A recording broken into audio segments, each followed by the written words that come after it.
As you are well aware, recently a federal court struck down the mask mandate.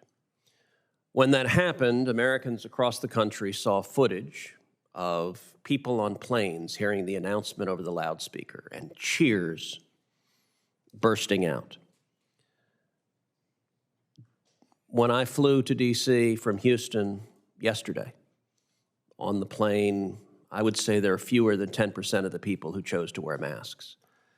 Does it concern you that the Biden administration was putting in place a policy that now a federal court has concluded was illegal, and that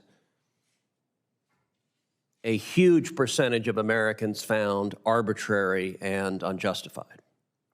If I'm not mistaken, most Americans support the mask mandate for flights, but I think a lot of us are also pleased. So why were they cheering on planes? How's that? Why were they cheering on planes? Look, I think a lot of us have been looking forward to the day when that reverted to being a personal choice. I know I have, and I've been saying so throughout. So you're the Secretary of Transportation. Is it safe to travel on a commercial airline without a mask? So people should make their own choice. It's no longer required. So when you next fly commercial, will you wear a mask? Depends where I'm traveling to. And commercial flight anywhere. You're on a plane, you're flying from one American city to another American city. I'm not sure. It'll depend on conditions that day. I don't have a flight today, but next time I do, I'll think it over. Okay. So under the current CDC guidance, which is actually posted on the Department of Transportation website, it says, quote, CDC continues to recommend that people wear masks in indoor public transportation setting at this time. It also says, quote, traveling on public transportation increases a person's risk of getting and spreading COVID-19 by bringing people in close contact with others, often for prolonged periods. I and many others are very dismayed with both CDC and the Department of Transportation for the politicization of this issue. But do you agree with those statements?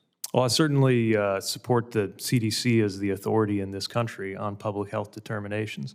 And I share your dismay at the politicization of masks. I think the most important thing by far, Senator, is that whether it's on a flight or a bus or anywhere else, respect is shown to those who wear masks and to those who choose not to. So let me ask you if you agree with the CDC statement that's on the Department of Transportation website. Multiple pictures came out this weekend from you at the White House Correspondents' Dinner. You weren't wearing a mask. You were having a good time, laughing. Jokes were being told. How did that not qualify as, to use the CDC's words, bringing people in close contact with others, often for prolonged periods? And why did you make the choice not to follow that dictate?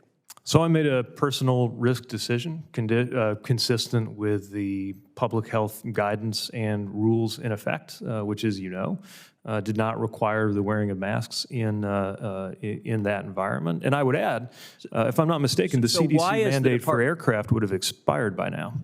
Why is the administration appealing that decision and presumably trying to reinstate the mask mandate even now? I would not agree with the premise of that question. The reinstating of the mask mandate is not the same as the rationale for appealing. I don't have the legal background that you do, but my understanding is that the appeal concerns whether the CDC has the authority to do that in this pandemic or in any pandemic, which is completely distinct from whether a mask mandate ought to be applied any given day. And again, as I understand, are you telling this committee that even if you prevail on the appeal, that the administration is not going to reimpose the mask mandate? Well, it's not me saying so. It would have expired by today.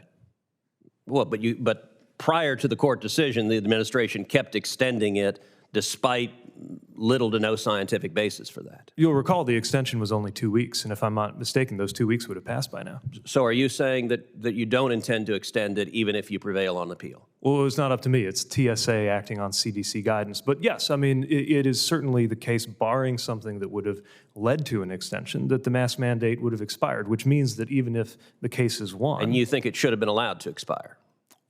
Based on the conditions at the time that it was set for 2 weeks, yes. Okay. But again, that's not my call. It's the CDC's call. Thank you. Senator